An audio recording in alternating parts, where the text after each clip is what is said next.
bacakan satu persatu. Di antaranya beliau pernah menjabat sebagai tenaga ahli pengajar bidang Hankam Lemhanas RI pada tahun 2019. Kemudian Deputi Pemantapan Nilai-Nilai Kebangsaan pada tahun 2020. Demikian tadi biodata singkat narasumber yang pertama. Selanjutnya untuk narasumber yang kedua, nama Profesor Dr. Insinyur Bondan Tiara Sofyan MSc. Jabatan beliau adalah sebagai tenaga pengajar bidang sumber kekayaan alam Lemhanas RI. Pendidikan umum beliau menyelesaikan S1 dan S2-nya di Universitas Indonesia. Kemudian S3 Materials Engineering Monash University Australia pada tahun 2003 dan beliau adalah alumni PPSA Angkatan 19 Lemhanas RI pada tahun 2013. Kemudian riwayat jabatan antara lain sebagai manajer pendidikan dan riset Fakultas Teknik Universitas Indonesia.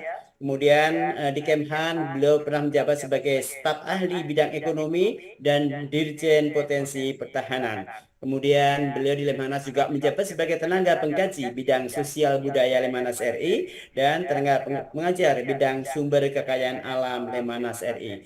Demikian tadi para peserta CV singkat kedua narasumber, dan perlu kami laporkan kepada Bapak Ibu narasumber bahwa jumlah peserta 170 orang yang terdiri dari dosen, guru, dan widyaswara serta TNI dan Polri serta trainer yang sudah siap untuk menerima materi dari para narasumber. Dan perlu kami sampaikan untuk mekanisme penyampaian materi masing-masing narasumber akan kami alokasikan waktu selama 40 menit dan 40 menit terakhir akan dilaksanakan untuk diskusi dan tanya jawab.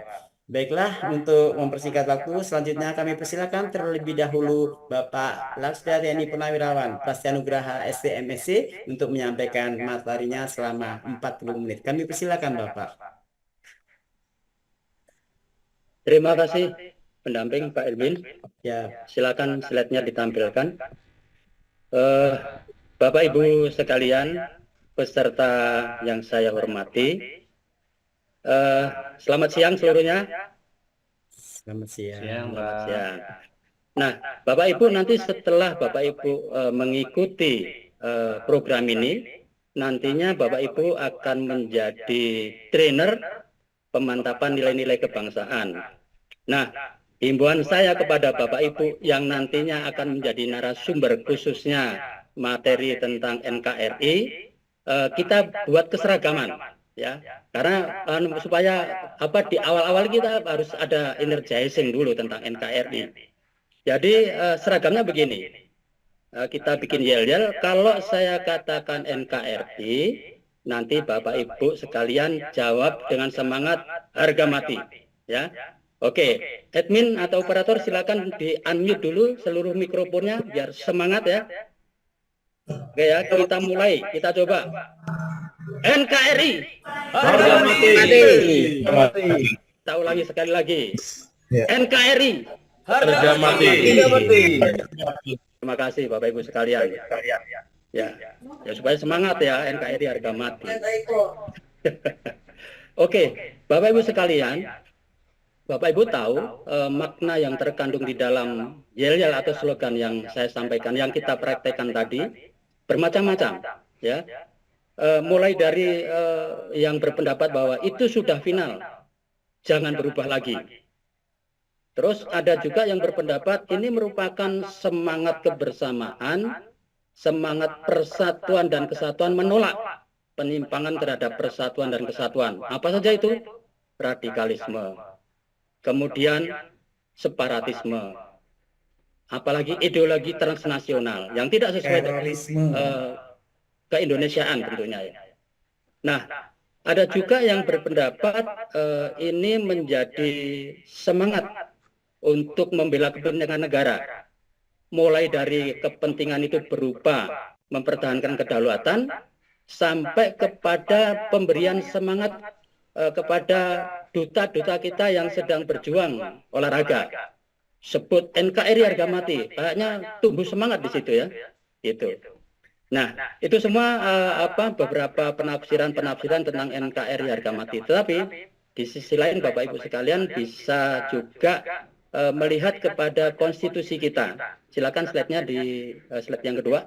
Ya, kita bisa melihat di dalam konstitusi kita bahwa ternyata NKRI ini juga dicantumkan, penetapannya dicantumkan di dalam pasal 1 ayat 1 Undang-Undang Dasar 1945. Bunyinya adalah negara Indonesia adalah negara kesatuan yang berbentuk republik.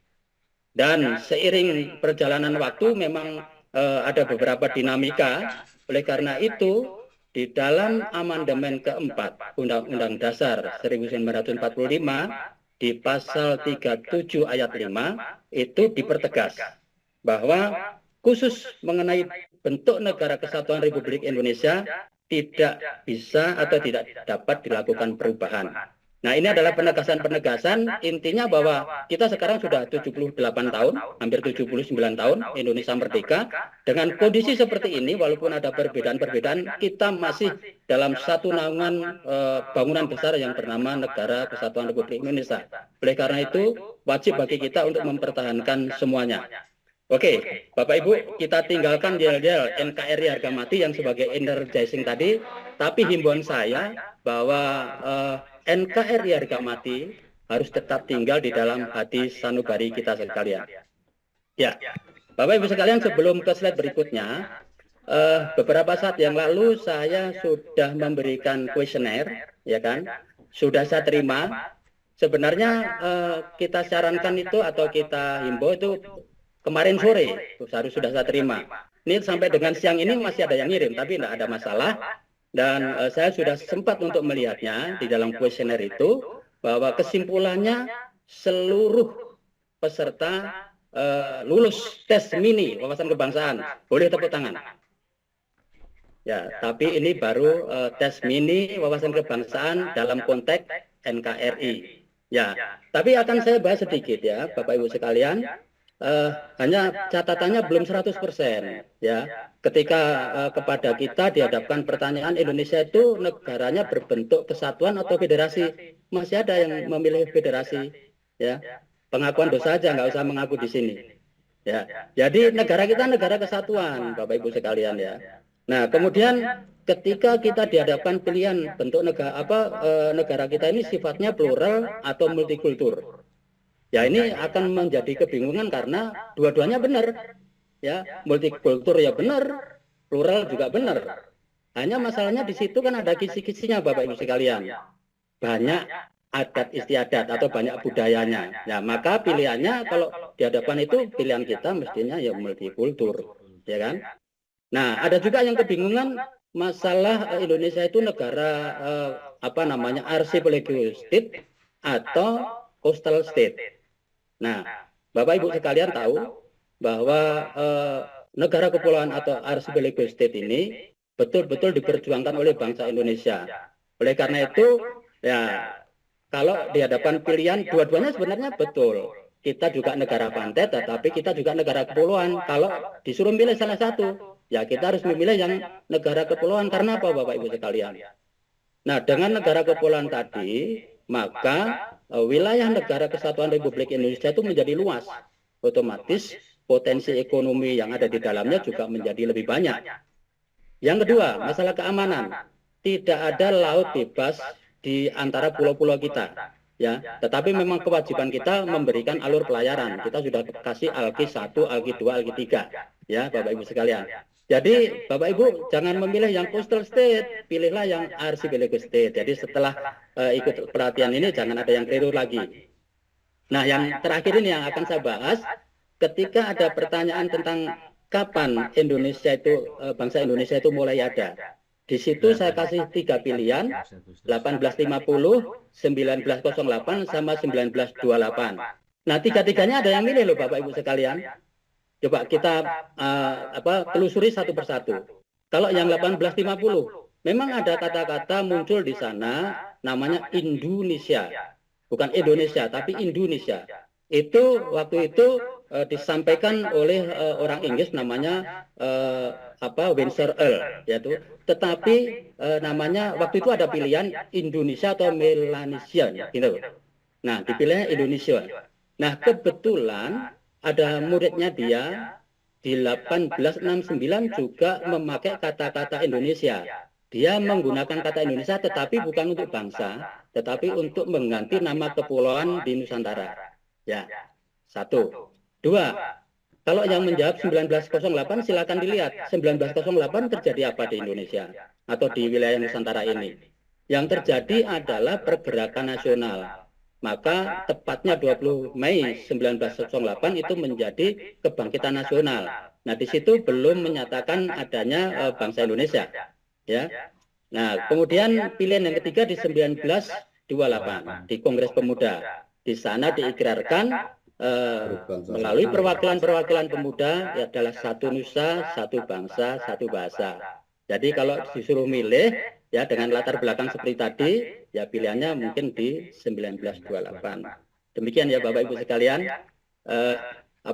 tentang kuesioner tadi. Ya sayangnya dengan kuesioner yang sederhana ini belum 100%. Ya mudah-mudahan tidak ada yang salah lagi untuk kedepannya.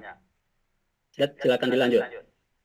Bapak Ibu sekalian, karena kita belajar tentang atau kita berdiskusi tentang Negara Kesatuan Republik Indonesia, saya ingin sedikit refresh ya, pengetahuan kita tentang negara.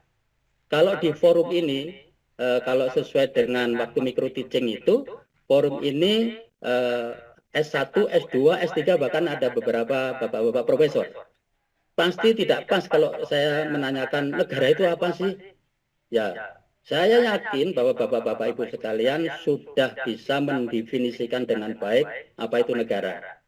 Nah, di situ kalau bapak-bapak ibu lihat sekalian, saya tampilkan 29, itu belum semua, belum mewakili semuanya. 29 pakar, filsuf, orang pinter, pemikir, baik dalam negeri maupun luar negeri. Nah, mereka berpendapat tentang negara. Tidak ada yang sama persis di dalam mendefinisikan tentang negara. Tetapi kita bisa mengambil titik temunya atau garis merahnya, yaitu ada rakyat, kemudian ada wilayahnya, kemudian ada pemerintahan yang berdaulat, kemudian ada tujuan bersama. Nah, itu rata-rata seperti itu. Nah, ini kalau kita kaitkan dengan unsur-unsur terbentuknya negara yang dari Kongres Montevideo itu memang ada beda. Di terakhir ada pengakuan negara lain. Tapi ini adalah definisi tentang negara. Nah, bagaimana konteks keindonesiaan? Kalau kita lihat di dalam konteks keindonesiaan, Bapak Ibu sekalian, coba kita lihat satu persatu rakyatnya. Rakyatnya adalah plural dan multikultur. Nah, ini adalah keniscayaan karena datangnya masyarakat di Nusantara saat itu adalah secara bergelombang dari asal yang berbeda, kemudian menempati pulau-pulau yang berbeda yang tersebar di Nusantara ini. Maka plural dan multikultur ini menjadi keniscayaan. Ya. Itu adalah masyarakat kita yang sekarang ini. Kemudian wilayahnya, wilayah kita ada. Wilayah yang sekarang kita tempati ini dulu adalah wilayahnya pemerintahan kolonialisme Belanda. Ya, wilayah kolonialisme Belanda yang sekarang menjadi wilayah kita.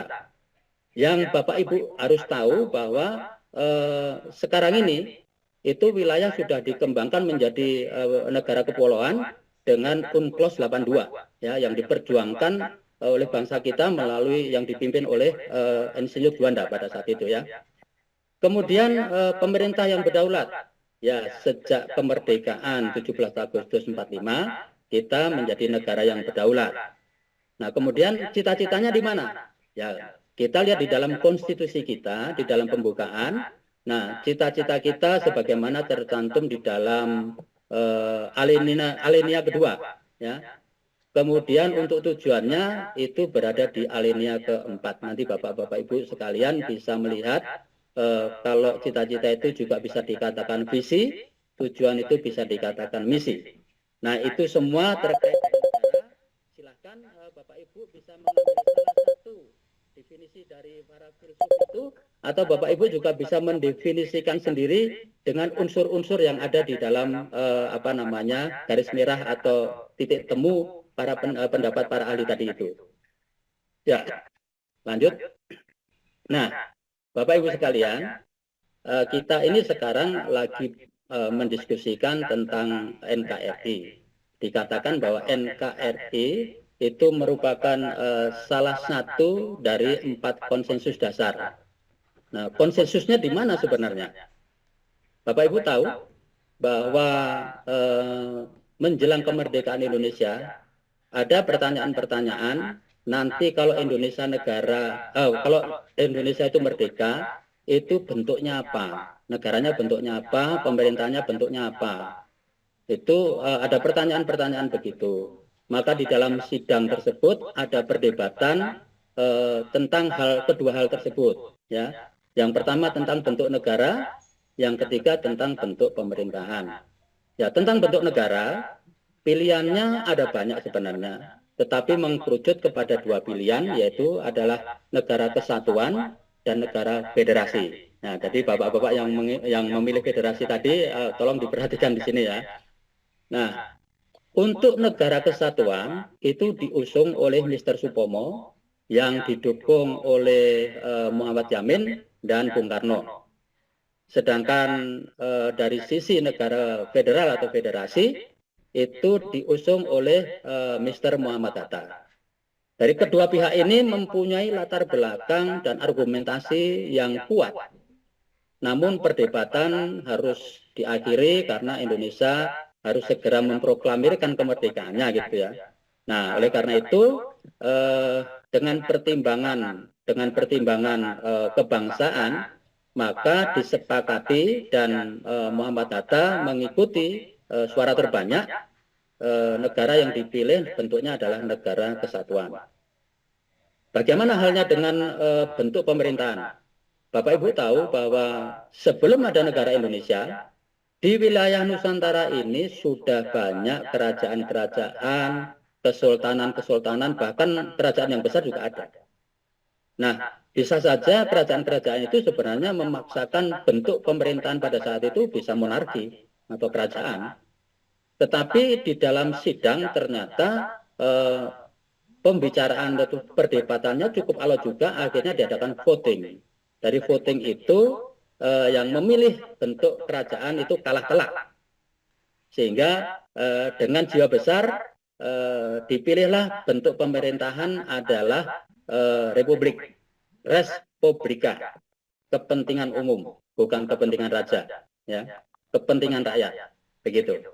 Jadi baik bentuk negara maupun bentuk pemerintahan itu merupakan kesepakatan dari perbedaan-perbedaan yang ada. Nah, kesepakatan-kesepakatan ini akhirnya karena ini sangat fundamental, maka dijadikan konsensus dasar. Nah, karena fundamental juga, seperti yang tadi sudah saya sampaikan, ini dicantumkan di dalam pasal 1 ayat 1 Undang-Undang Dasar 45.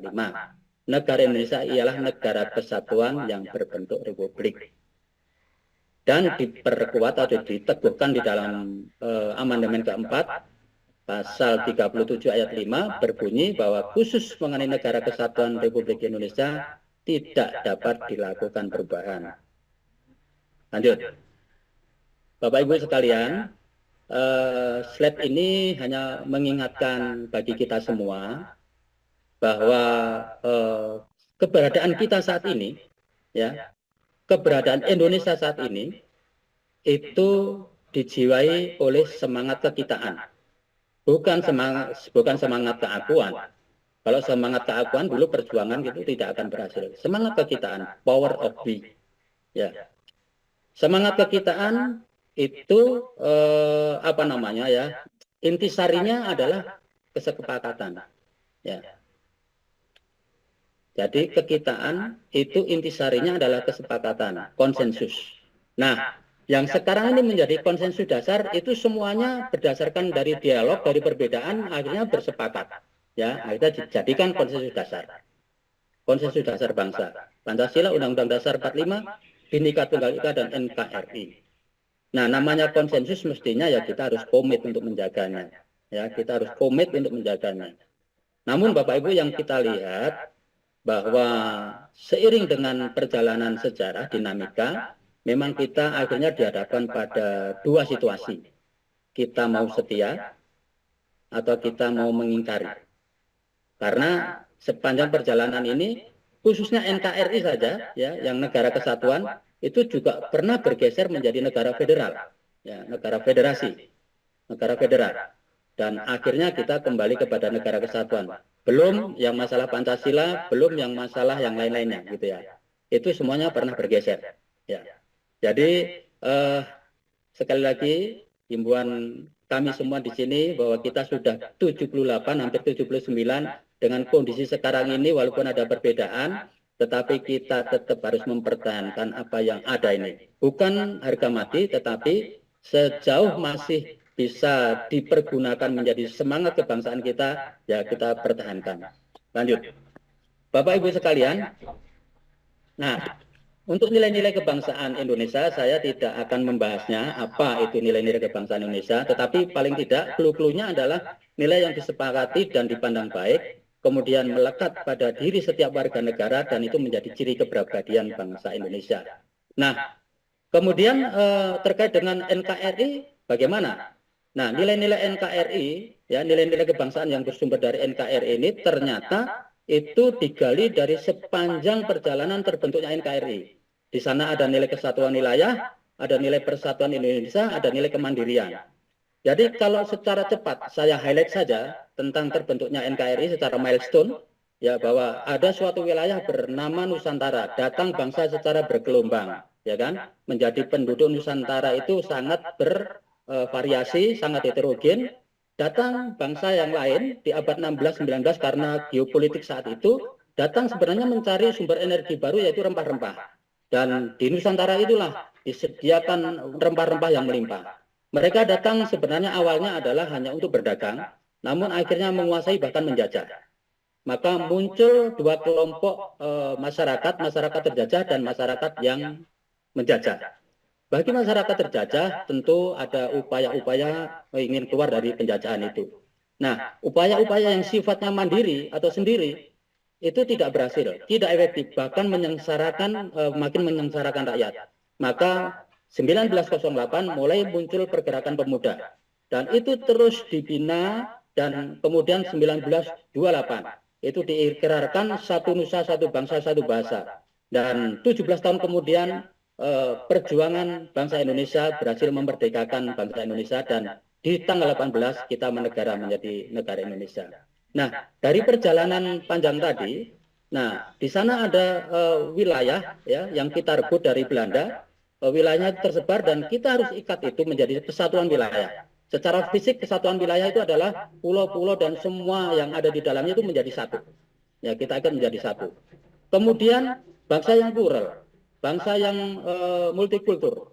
Ancaman terbesarnya adalah disintegrasi bangsa. Oleh karena itu, kita juga harus ikat dengan persatuan bangsa, ya, bahwa kita satu, hilangkan itu isu tentang syarat, ya. Maka harus kita ikat dengan persatuan bangsa. Kemudian nilai mandiri. Nilai mandiri itu muncul terinspirasi dari Indonesia memerdekakan negara ini tidak dengan bantuan asing, tetapi dengan kekuatan sendiri. Nah, itu juga yang menjiwai bangsa Indonesia kita di dalam rangka mencapai tujuan dan cita-cita nasional. Kita memiliki politik bebas aktif, ya kan? Kemudian kita juga mandiri untuk mencapai itu. Mandiri bukan berarti anti kerjasama dengan pihak asing. Kita bisa bekerja sama sejauh itu menguntungkan dan tidak mendegradasi kedaulatan kita. Nah, ini adalah nilai-nilai kebangsaan yang bersumber dari NKRI. Lanjut.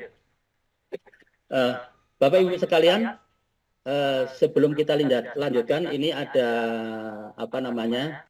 ada kasus ya kita bisa gunakan sebagai interaksi. Jadi Bapak Ibu, beberapa saat yang lalu Presiden Cina ini mengeluarkan peta baru. Jinping ini mengeluarkan peta baru. Di dalam peta barunya itu memasukkan sebagian wilayah India dan sebagian wilayah Malaysia ke dalam wilayahnya.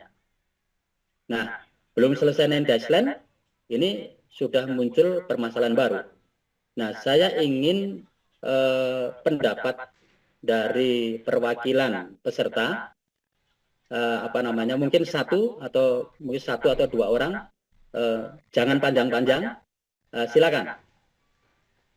Pak Edwin, silakan dimonitor siapa yang mau menjadi volunteer untuk kasus yang ini. Di 10 Bapak Udo Ransen. Oke, Pak Pak Hendra. Hendra Wahyudi. Silakan Pak Hendra. Ya Pak, terima kasih Pak. Saya rasa ini kalau Cina ini Pak, memang tipe-tipenya tipe apa Pak? Istilahnya mengenang kejayaan masa-masa kerajaan yang dulu menguasai Asia. Jadi sekarang seolah mereka ingin membentuk negara besar yang kembali mengambil peta-peta lama jalur sutranya Cina Pak. Terima kasih Pak. Oke. Terima kasih Pak Hendra. Mungkin satu lagi ya. Satu lagi, siapa yang ingin jadi volunteer? Pak Fikri Fauzi Makmur, Bapak. Oke, Pak Fikri Fauzi. Silakan Pak Fikri. Oke, mohon izin Pak, suara saya bisa terdengar? Bisa Pak Bisa Fikri. terdengar, Pak. Oke. Agak cepat aja Pak. Ya. Siap. Untuk kenapa Cina menggunakan peta-peta baru itu karena sebagai upaya untuk melawan geopolitik yang telah terjadi selama ini di mana Amerika Serikat menguasai beberapa poin di wilayah dunia gitu. Kemarin sudah ada penjelasan, saya lupa lagi pemateri siapa. Intinya Cina ini sedang membangun ekosistem baru di mana geopolitik dunia itu tidak hanya berpusat kepada Amerika Serikat ataupun Rusia. Justru sekarang Cina melahirkan poros baru gitu di wilayah Asia. Mungkin itu salah satu alasannya. Terima kasih, Pak. Oke, terima kasih. Jadi Bapak Ibu sekalian, terima kasih untuk dua masukan tadi. Tidak ada jawaban yang salah, semuanya bisa dijadikan untuk pengkayaan. Jadi Cina ini sebenarnya termasuk negara yang meratifikasi UNCLOS 82. Tetapi dia juga sering melanggar UNCLOS tersebut. Nah, saat dia membuat Nandes Land, itu negara-negara kawasan itu protes. Tetapi Cina jalan terus, tidak menggubris, ya kan? Nah, sekarang dia membuat peta baru. Ketika dia membuat peta baru itu selalu diikuti dengan tindakan-tindakan nyata. Contoh misalnya Nandes Land, itu kapal-kapal nelayan mereka itu dengan bebasnya mengambil ikan di daerah itu walaupun ada perlawanan-perlawanan, tapi mereka jalan terus. Nah, sebenarnya kira-kira selain pendapat dari dua volunteer tadi, saya berpendapat bahwa mungkin Jinping ini penganut realis ya. Dia penganut realis karena dia merasa bahwa dia adalah negara kuat di kawasan di regional sini, maka dia bertindak semaunya sendiri. Gitu. Nah, oleh karena itu, Bapak Ibu sekalian, sebagai negara Indonesia yang berdaulat, kita harus waspada dengan itu. Apa yang bisa kita lakukan? Ya, kita harus perkuat dengan diplomasi, jangan sampai terjadi konflik yang lebih panas di situ. Dan yang kedua, kita juga harus tetap memperkuat angkatan perang kita, supaya ya kita bisa berbicara ketika situasi yang krisis itu terjadi di Laut Cina Selatan. Lanjut, Bapak Ibu sekalian. Nah, ini yang kedua.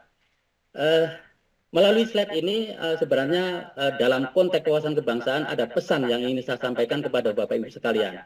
Saya ingin menguji apakah rancangan saya ini bisa diterima sesuai dengan pesan yang akan saya sampaikan kepada Bapak Ibu sekalian. Nah, untuk itu saya minta satu orang saja kira-kira apa makna dari gambar yang saya bikin ini. Silakan. Mungkin ibu-ibu lah yang kalau yang ini ya. Ada? Kalau nggak ada ya bapak-bapak. Ayo. Ya. Pak Edwin silakan ditunjuk. Siap. Pak Amiruddin. Pak Amiruddin, silakan Pak Amiruddin. Terima kasih, Pak. Ini menunjukkan pasangan bulu tangkis kita, Tantowi Yahya dan Liliana Natsir. Ini adalah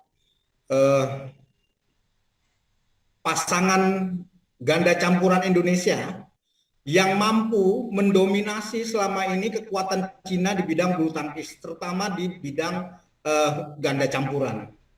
Ini terlihat dari supremasi keberhasilan mereka dalam menguasai kejuaraan-kejuaraan dunia yang ada selama mereka mengikutinya sebelum mengundurkan diri. Terima kasih. Oke, terima kasih Pak Amiruddin. Ya, setuju dengan prestasi-prestasi tadi. Namun pesannya begini ya Bapak Ibu sekalian. kalau kita perhatikan, ya, ini sebenarnya kata akhirnya adalah masalah toleransi. Bagi mereka berdua ini toleransi sudah selesai. Jadi kalau kita perhatikan yang satu Liliana Natsir, ini seorang perempuan Cina Kristen lagi, kan gitu ya. Yang satunya Tantowi Ahmad Jawa Muslim taat lagi, kan gitu ya. Tetapi ketika mereka bersatu padu dengan meniadakan masalah perbedaan tadi, ternyata bisa berprestasi. Nah, pesan moral yang ingin saya sampaikan melalui gambar ini sebenarnya adalah mudah-mudahan di antara kita semua mengikuti Tantowi Ahmad dan Liliana Natsir dalam hal toleransi. Jangan lagi ada perbedaan-perbedaan, kamu mayoritas, saya minoritas, kamu pribumi, saya pendatang, begitu gitu. Jangan lagi ada perbedaan-perbedaan seperti itu. Jadi terima kasih Pak Aminuddin, dan apa yang saya sampaikan tadi adalah kata kuncinya adalah ditoleransi. Berikutnya. Terima kasih Pak. Satu lagi. Nah, ini masalah Rohingya. Lanjut. Nah, ini masalah bangsa Rohingya. Kaum Rohingya itu dia tidak mau juga menjadi bangsa pengungsi, tetapi dia harus keluar dari negaranya. Terkatung-katung di tengah laut, kemudian terdamparlah di Indonesia. Terdampar, diterima, ditampung, tetapi kemudian diusir. Nah, bagaimana pendapat Bapak Ibu sekalian? Saya minta pendapat satu orang lagi ya untuk kasus yang ini. Silakan Bapak D06 Pak Darmawi Yusuf. Ya, Pak Darmawi Yusuf, sarjana hukum. Baik, terima kasih Bapak Edwin. Terima kasih Bapak Laksda TNI Purnawirawan Prasetya Nugraha. Menurut pendapat saya terkait tentang bangsa Rohingya ini, kebetulan Pak 2 hari yang lalu saya ada artikel di Tribun, di Tribun Indonesia. Alhamdulillah dimuat sudah 3 kali. Kita harus melihat secara komprehensif, Pak. Karena saya orang hukum, kenapa saya lihat komprehensif? Yang pertama kita harus melihat itu secara hukum internasional. Ya. Terus yang kedua, kita harus melihat dari sisi kemanusiaan. Terus yang ketiga, kita juga harus melihat dari sisi kearifan lokal. Nah, kenapa tensi kami masyarakat Aceh mengusir ataupun tidak suka dengan kehadiran Bani Rohingya? Dia itu bukan pengungsi, Pak. Minta maaf saya bilang, di dalam Undang-Undang PBB itu istilah pengungsi itu sudah diatur. Ada estetika, ada administrasi yang harus dilengkapi. Tapi orang itu mengabaikan semua itu. Dengan dalih kapal rusak lah, dengan dalih konflik lah, dengan dalih kelaparan dan lain-lain. Tetapi setelah kita melihat dari 3 sisi itu, apa yang terjadi di Aceh pada saat ini? Yang terjadi di sini adalah terabaikannya yaitu kearifan lokal, Pak. Kita pemerintah Indonesia menonjolkan peran nasionalnya tapi mengabaikan kearifan lokal hingga terjadi konflik kami di Aceh ini, Pak. Kenapa? Orang Aceh sendiri, Pak, masih banyak yang tidak makan. Tapi untuk pemerintah pusat melemparkan kewajibannya kepada pemerintah daerah hanya berdasarkan perintah saja tanpa anggarannya untuk membiayai mereka. Sedangkan orang kami sendiri masih banyak yang nggak makan, Pak. Bukan baik-baik saja ekonomi di Aceh ini. Nggak semua aja orang yang mampu. Nah, seharusnya ini kalau pemerintah itu bagus, seorang stakeholder yang bagus yang ada di Indonesia ini, dalam hal ini presiden, dia itu berani mengeluarkan kepres. Kalau kepres itu ada, maka penanganan itu jelas, anggarannya ada. Tapi yang terjadi di sini tidak seperti itu, Pak. Demikian, terima kasih. Assalamualaikum warahmatullahi wabarakatuh. Oke, tepuk tangan untuk Pak Darmawi. Terima kasih Pak Darmawi. Ya, jadi Bapak Ibu sekalian, waktu saya tinggal sedikit sehingga sedikit saya komentari tentang masalah Rohingya ini. Memang banyak negara mempunyai cara penanganan pengungsi yang berbeda-beda. Nah, untuk khusus Indonesia itu menganut atau berpegangan pada non-refoulement, artinya tidak melarang pengembalian pengungsi atau mengusir pengungsi. Tetapi kita bayangkan kalau pengungsi datangnya berduyun-duyun dan berlapis-lapis, tentu kita akan menjadi kewalahan. Nah, di sini akhirnya ada konflik antara empati, ya, antara kemanusiaan dengan keamanan nasional. Nah, hal ini diperburuk dengan petugas dari PBB UNHCR yang tidak segera menangani itu. Nah, tetapi ini menjadi permasalahan kita bersama, Bapak Ibu sekalian. Setuju dengan Pak Darmawi bahwa kita harus tegas mengeluarkan kepres. Bahkan yang lebih sadis misalnya Australia. dia namanya dia mempunyai namanya itu turn back boat. Artinya boat itu kapal-kapal itu sebelum sandar dia sudah usir di tengah laut. Nah itu cara-cara yang sadis nih kan ya. Tapi kita berdiri di tengah-tengahnya sehingga empati juga kita dapat. Kemudian Indonesia juga tidak rawan terhadap keamanan. Bapak Ibu sekalian, hampir 7 menit terakhir ini saya untuk masuk di implementasi. Lanjut. Jadi Bapak Ibu sekalian, kita masuk ke dalam implementasi. Nah, implementasi nilai kesatuan wilayah lanjut. Nah, lalu bagaimana cara mengimplementasikan nilai-nilai kesatuan wilayah itu? Ya, jadi yang pertama, nilai kesatuan wilayah itu bisa kita implementasikan dengan pembangunan daerah melalui otonomi daerah.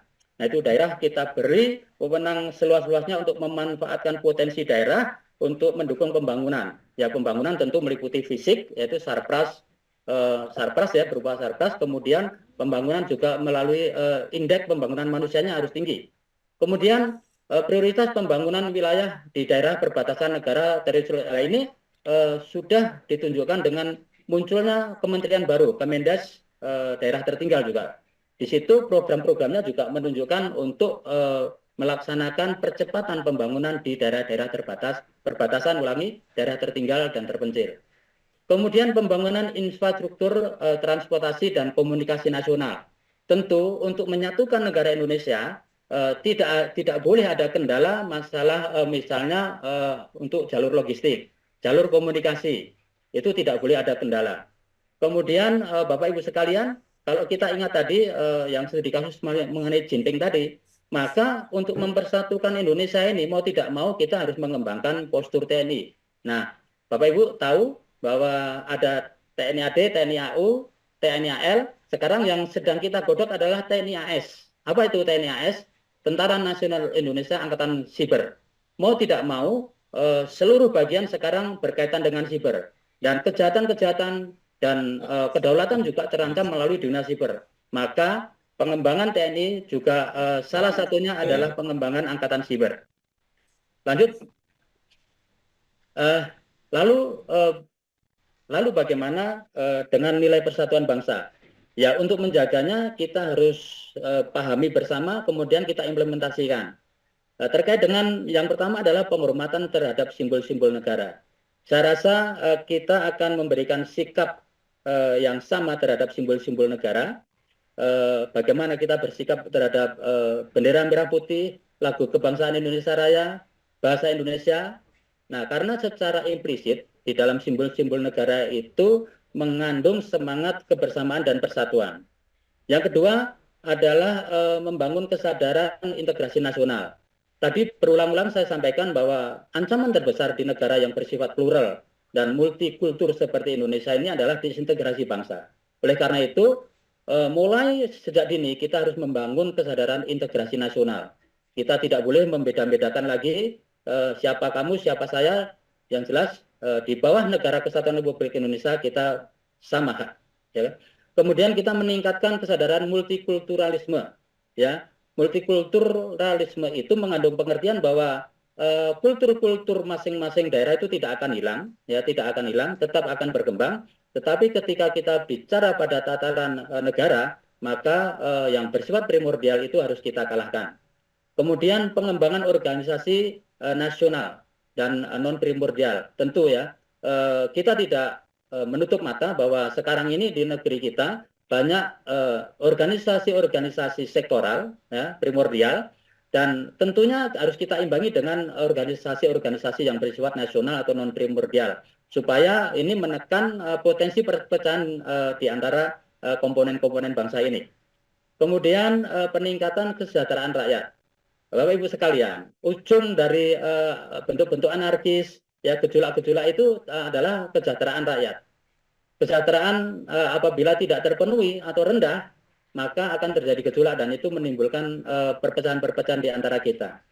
Kemudian penghormatan terhadap hak asasi manusia. Ya sudah pasti bahwa dengan perbedaan-perbedaan yang ada, kita harus menerima perbedaan, bertoleransi, kita satu saudara, ya, kita menghormati adat istiadat orang lain. Nah, ini adalah penghormatan terhadap hak asasi manusia. Inilah beberapa poin-poin yang bisa kita implementasikan di dalam menjaga nilai persatuan bangsa. Lanjut. Kemudian berikutnya adalah nilai kemandirian. Bapak Ibu, sekarang ini kita berada di era globalisasi. Tentu kita harus membangun daya saing kita. Kita harus membangun SDM kita unggul, kemudian infrastruktur kita bisa kita kerjasamakan, bisa kita persaingkan dengan tataran global. Nah, mau tidak mau kita harus bekerja keras untuk itu. Kemudian kemandirian juga bisa dijaga dengan perluasan kesempatan kerja. Kesempatan kerja itu adalah lapangan kerjanya ada, angkatan kerjanya ada. Jangan sampai ada cerita-cerita bahwa ketika kita sekolahkan anak-anak kita di luar negeri, kemudian karena tidak ada bayangan di Indonesia mau dapat pekerjaan apa, dan diiming-imingi oleh di tempat di mereka sekolah, akhirnya dia stay di sana dan tidak menggunakan ilmunya untuk Indonesia. Nah, ini adalah sesuatu yang menjadi PR kita. Jangan sampai orang-orang pintar kita lari ke luar negeri karena tidak ada lapangan kerja di Indonesia. Penguasaan Ilpentek. Bapak Ibu tahu bahwa Ilpentek itu sudah merambah ke seluruh bidang kehidupan.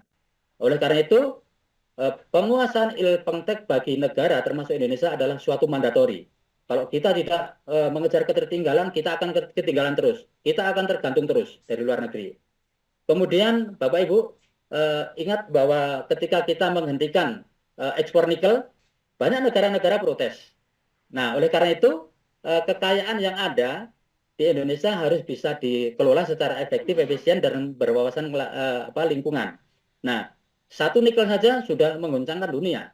Nah, sedangkan kita mempunyai sumber daya alam yang berlimpah. Jangan sampai kita tidak berdaulat terhadap sumber daya alam kita. Berikutnya, pengelolaan energi dan pangan nasional itu juga harus efektif, efisien, dan berlanjut. Kemudian nilai kemandirian juga bisa dibangun dengan pengembangan sikap watak kewirausahaan. Kita bisa berinovasi, bisa mengembangkan diri, kita bertahan, kita bersaing dengan yang ada di yang ada di tataran global. Kemudian yang terakhir adalah peran generasi muda dalam pengembangan bangsa mandiri ini sangat diperlukan. Pemuda adalah identik dengan kecepatan, identik dengan inovasi, identik dengan inisiatif. Nah, tentu pemuda-pemuda itu sangat kita perlukan di dalam rangka pembangunan bangsa mandiri. Nah, ini adalah formulasi-formulasi tentang implementasi nilai-nilai kebangsaan yang bersumber dari NKRI. Konkretnya apa? Konkretnya masing-masing bisa dilihat di sekitar Bapak Ibu sekalian ya. Konkretnya bisa misalnya tentang penghormatan terhadap simbol. Konkretnya apa? Ya ketika kita upacara ya kita jangan guyon ya kan. Kita khidmat mengikuti penaikan bendera, kita khidmat di dalam menyanyikan lagu Indonesia Raya. Nah, lanjut. Bapak Ibu sekalian, sebelum mengakhiri session saya ini ada perenungan ya Bapak Ibu sekalian. Kalau saya bicara ini agak merinding Bapak Ibu sekalian. Percaya atau tidak bahwa kondisi bangsa ini berada di dalam spektrum yang sangat lebar. Yang paling kiri itu adalah masyarakat berburu. Bapak Ibu bisa tanya, masih adakah bangsa kita saat kita bicara ini, detik ini berada di sisi kiri di masyarakat berburu? Masih ada, Prof. Jawabannya masih ada. Masih banyak. Masih ada, Pak. Oke, jawabannya masih ada. Ya. Kemudian di saat yang sama kita juga bisa melihat bahwa saat ini sebagian masyarakat kita juga sudah berada di posisi yang paling kanan. Ya, di masyarakat yang super smart society. Ya. Oleh karena itu perbedaan yang sangat mencolok ini menjadi PR kita semua Bapak Ibu sekalian, ya. Mari kita bawa yang kiri ini, kita bawa ke kanan. Tentu itu melalui proses. Ya. Ini menjadi PR kita bersama. Nah, kalau kita tidak bisa membawa yang kiri ini ke kanan, bagaimana kita menjelaskan nilai kesatuan wilayah? Bagaimana kita menjelaskan persatuan bangsa? Bagaimana kita menjelaskan nilai kemandirian? NKRI harga mati. Terima kasih.